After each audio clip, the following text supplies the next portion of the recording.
हो मिया होला अंगनवा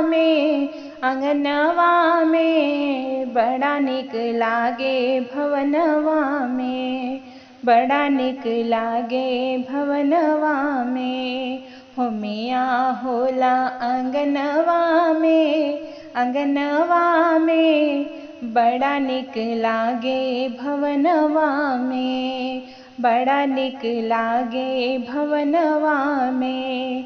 पहला हवन अयोध्या में होला, पहला हवन अयोध्या में होला, राजा दशरथ के अंगनवा में बड़ा निक लागे भवनवा में, बड़ा निक लागे भवनवा में। हो मिया होला अंगनवा में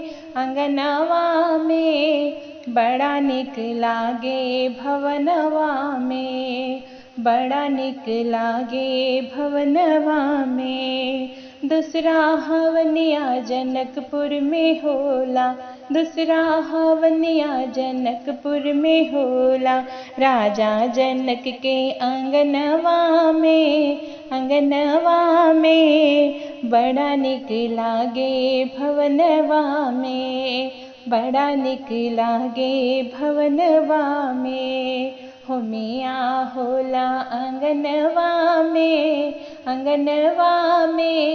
बड़ा निक लागे भवनवा में, बड़ा निक लागे भवनवा में।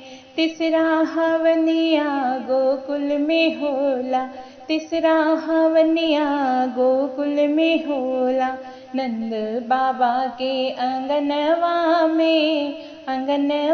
में बड़ा निक लागे भवनवा में, बड़ा निक लागे भवनवा में।